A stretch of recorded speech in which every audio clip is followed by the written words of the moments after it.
sir.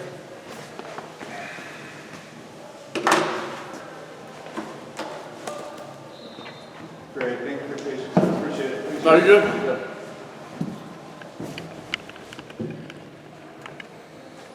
Ready? Good, Pat? Yep. All righty, go ahead. You guys have a huge opportunity this week. I asked Mac yesterday about sort of the natural reset because the regular season's in the books, and now you have a one-game season coming up where you guys can do something this program hasn't done in 42 years. So what are your thoughts about this kind of opportunity? No, yes, sir. I mean, it's it's a huge opportunity. We've been looking. This is what the season was about, getting the ACC championship, and I mean, chances were we're going to play Clemson and ended up being like that. So we're all excited, and I mean, it's a game of football you want to play in. It was our goal for this season, and obviously putting 2 weeks behind us because if we win this game, it kind of put those 2 games. Not like that didn't happen, but that's the focus of beating a team like Clemson, just as prestigious that they've been, and especially in the ACC, the way they dominated. Just had a chance, get a crack at another shot, playing in a big time game on a big stage. Should be some fun. You mentioned moving on from the last 2 games. Is it easier to move on from it because of what's at stake this week? I think so. Just having a game, just shifting our focus to the ACC championship. Just all the stuff that comes with playing in like Coach Brown keeps saying, there's only 10 teams playing, or however many he said. It should be Power 5. There's only 10 teams playing, and we're one of those 10. So we just got to take advantage of it and be blessed to be in a game like this. And at the end of the day, Coastal Champs. This is what we worked for, so we earned it, and just excited to be out there and get another opportunity. Sorry, what do you think didn't work as well the last 2 weeks offensively, and what do you think you've learned from those experiences? Because everything to this point has been sort of at warp speed for you guys offensively. Yes, sir. I think just being patient. I think some of this, especially State, they're dropping 8, and Georgia Tech was doubling some guys, make me just check the underneath guy. That starts with me just being patient. Take those 3 and 4 yard gains, those add up, and also we still have some glimpses of times where we're moving down the field pretty well and actually real well, and it's just feel like we just we'll find that groove, and the talent's been there all year. Sometimes there's some bumps in the road, but I got extreme confidence in our guys, and it's the same guys out there, so we're still making plays. So every week teams approach you different, so. Just depending on how they approach you, just got to adjust to it in game and move on from that. Drake, you're on the short list for Player of the Year in the conference. If I told you before the season started that you would actually win it, like how does kind of the dream of how the season go mesh with the reality of really being in the running for these kind of awards? Yes, sir. Yeah, I think at the end of the day, when that's extreme. Accomplishment, achievement, on a personal level, but also as a team level. You can't, have those, having a player year in the conference. Obviously, means the team's doing well. Obviously, we wish we could end up with a little better record, but 9-3 playing the ACC championship is pretty special. But credit to my guys for having me in the run, and a lot of those guys deserve it more than I do. But it's been awesome. It's been a fun year. Yeah, before the season, I had confidence in myself, but it's an extreme honor. Playing at the level we have, and just being part of this team this special year. It's been fun. Looking forward to one last ride in the regular season in Charlotte on Saturday. Drake, how do you manage the NIL opportunities that have come your way, and what's that been like? It hasn't been too much. I'm just really just trying to focus on the season. I think a lot of that stuff will come after the season when I'll look at it more, attack it more, because during the season you got so many stuff, going places and styling stuff during the week is just hard, just the time. And other than that, commercial stuff and that stuff, I don't know if I'll even get attention like that. So just really just approach it after the season and just focus up, finish the season out. Just got about a month left. Maybe some of that stuff will come after the season. You've been really humble through all your success and the praise. So I'm not saying you needed to be humble, but just, you guys lose the last 2 games and it's kind of like, okay, where's everybody, when things aren't as good? So what have you kind of learned from going on that high and then having to deal with the lows the last 2 games? Yeah, I think that's part of the sport. It's part of life. Dealing with, when times get tough. The tough got to get going, and we've had some glimpses of, come back and got in the red zone, like, against Georgia Tech. We're in the red zone with a chance to win it, and we put ourselves in chances, to win the game. It's not like we're getting, blown out, getting our butts kicked. We're still in tight games, and I think we're 6-2 or something in one-score games. So I figured, you figure one of those will catch up to us, and it just happened to be these past 2 weeks. But at the same time, we have a chance to win it, and that comes with me leading, game-winning drive or scoring overtime in the red zone. Just kind of look at it and learn from it, like every week, but especially the weeks where you're not successful or the outcome of the game isn't what you want. Hey Trey, can you talk about how if there's a difference between a game that you're comfortably ahead and then one like last 2 weeks, how does the intensity change between you and Longo in the talks? Does it get more urgent in a situation like that? I think I think it does. I think obviously you're trying to you're focusing in and you want to be 100% focused on every drive when you get out there. But just human nature, feeling more loose when kind of you got a lead, or like that fourth quarter of Pitt. I just felt like that was the loosest this football, this offense, and defense this football team has played all year. So just in a game like that versus a game like State where it's gritty and we're having long drives, score points. It's just those are the times when every play, every little play matters. Those one play can be the difference in the game. So I wouldn't say we approach it or we think of it differently in those two different circumstances, but definitely the urgency to make a play or just be on my P's and Q's is definitely a factor. One more, is it more figuring it out as you go along in a game like Saturday than a game plan that put it in and it cooks the whole game? Is it a matter of figuring it out as you go along? And is that a back and forth between you and Coach Longo? What you think, how you figure it out, he thinks, does that go on? Yes, sir. Yeah, just in-game adjustments. That's a big part, especially when you see new defenses every week, and they're probably putting in different stuff or maybe a different package than we saw on film. So just communication between me and Coach. Coach Longo is huge, and he's great on the sideline, and he's asking me what I see because I got the best seat in the house. So we're just going about it that way, and I feel like we made some had some pretty key conversations in these games. Stuff that I'm seeing, and stuff that he may saw that I could do better. So I think that's really important for the communication between me and him, especially having him on the sideline. A lot of coordinators in the box. I think that's a huge advantage, having him right there, and he's play caller with this sheet right there. So. Trey, the ACC selections were just announced, and you are first-team quarterback. So I know you just answered the question about the potential of being the ACC Player of the Year, but you're probably the leading candidate for that as well. But what does it mean, for you guys to have the success that you did and be rewarded, when it comes to the individual accolades and being on the first team on ACC? Yeah, I think it's a blessing and it's an honor. But at the end of the day, it's credit to these guys around me. I start with the offensive line up front and the playmakers we got outside.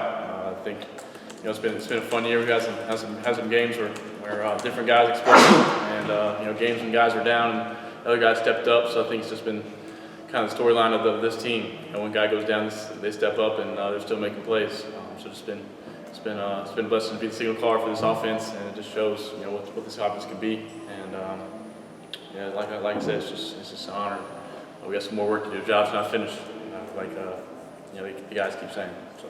Drake, John Johnson, WXI. Have you thought about what it's going to be like Saturday playing in your hometown, Charlotte, Bank of America Stadium, what the emotions will be like playing Saturday night? Have you thought about that? Yeah, I think, it's game day, so, go to every Panther game. And I think my senior year of high school, we had a game set up there to play in Bank of America Stadium. It would have been the first time I ever played in there.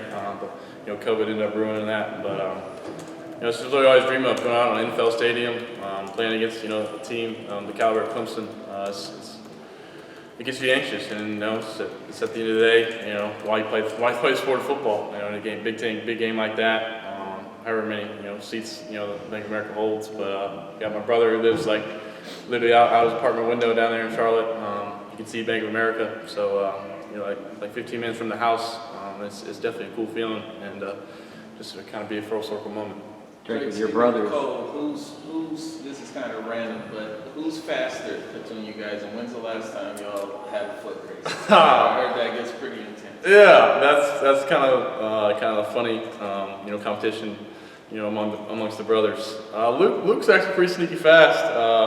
I'll actually go with myself. I think the last time we raced, maybe on like a turf field, like 40 yards or something, just nobody, maybe even 30 yards, not to pull a hamstring. But I think I outlasted Cole, but Cole's pretty fast. I think we've been on the beach or something at the beach, and Cole May got us, got me once, but I think that was a couple years ago. But no, I think all pretty good athletes. My understanding is you're the one that kind of instigates these competitions most of the time. Where did that kind of come from? Is that from being the youngest and trying to prove yourself? I think so. Yeah, just being the youngest brother. I feel like I'm always the instigator. Sometimes that end up kind of backlashing on me, and they'll kind of put me in my place. But at the same time, that's kind of grown me into who I am. Kind of testing the waters and just having fun with it and trying to keep it light at the same time. Throwing some jabs here and there. It's fun. So. Drake, when you've got brothers that have won national championships in college, you've put up amazing stats, but are there bragging rights about like championships? And how much would that help?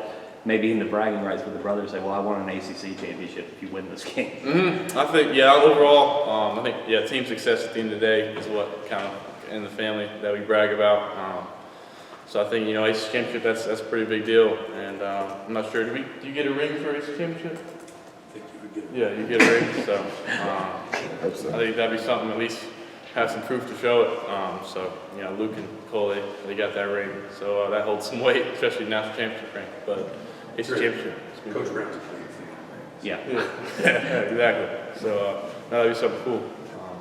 That's Yeah. something I've never had before. So. How much have you heard about, in this competition with the brothers, I want a natty, from one or the other? Yeah, that's the ultimate thing. That's the kind of comeback they go to, and you really, you can't say much. You can't in retaliation to that. They got the ultimate, the ultimate beater. I'm a national championship. You can't say much to that. So. Drake, what's the key for getting the offense back on track? What do you see on tape that defenses are doing? Kind of get back to where you were before the check in. Yeah. Also, I think the big thing between Coach Longo is just stressing being good on first down. I think sometimes you get stagnant on first down, and you don't have incomplete pass or like a 1 or 2 yard run, and you're behind the chains. Just getting starting off on first down, get some yards, and after that, I think you get into second and non-obvious, and you can kind of do different stuff. You can take a shot or your play action. So being good on first down, also, like I said, being patient. Some teams are going to force me to check it down and not get those big chunk plays that we've been so explosive with. So I think those two are the main factors. Drake, what are some of the things that you notice from Clemson from their perspective on the defensive end? Things they do well, or watching tape on them. What are some things that you recognize and notice? Yeah, I think their front seven is about as good as it gets in college football. They rotate some guys in the D line. The D line is unbelievable. I think they'll have some guys going in the draft this upcoming year for sure. The linebacker play. I think maybe 2 of the kids in my class, and then Trenton from Charlotte. He's right around from where I grew up. And seeing him play in high school. Phenomenal players. So. They got some athletes in the back end. They're stout all around, and some teams, they're going to try to stop the run. I think that's their identity. So just finding a way to try to exploit them, and they'll mix up the fronts and stuff, and they'll try to mix up the coverages just like any other defense. But just trying to figure out what they're going to try to do against us, and play from there. The final question is asked about signing day, doing the whole thing. What was your experience signing with UNC back when you were a high school senior? Yeah, we did it in my high school gym in front of some people. It was just any experience that high school athlete dreams of. Sign away to your dream school of where you're going to spend your next couple of years or 4 or 5 years. So I remember that, and I remember also texting with all the guys, seeing them sign, seeing their pictures they had. Just cool feeling, seeing the group chat with all the commits. And obviously, I think UNC football posts something about all the high school guys. So it's a cool feeling, and get an opportunity to do it from your home high school. All the students and stuff. It's pretty cool. That's something I always remember. Rewinding a little bit from that, how did you break it to Nick Saban? and you decided that, that wasn't going to be your choice? Yeah, Coach Saban was great. He was, great recruiting. He was one of my favorite coaches that, ended up recruiting me, and I just gave him a call. We talked through it. In that time, there's no official visits, so it was kind of hard to get down to Tuscaloosa again. But he was great about it, and I gave him a call about I think Carolina was the best place for me, and he was just talking about taking visits both places, just keep options open. He was great about it, and I think I ended up making the right decision. So.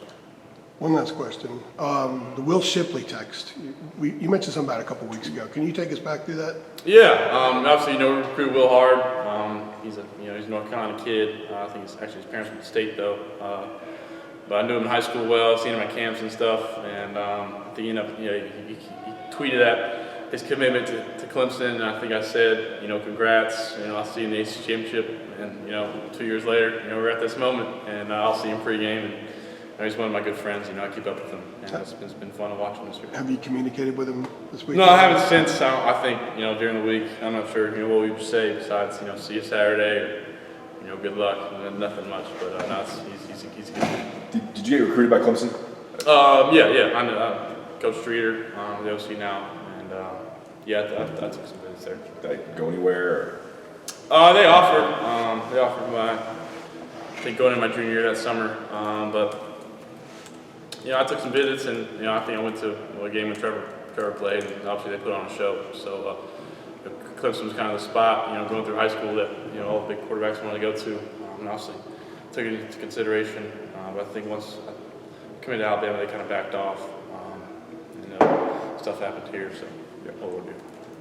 All right. Thanks, Greg. Thanks, Greg.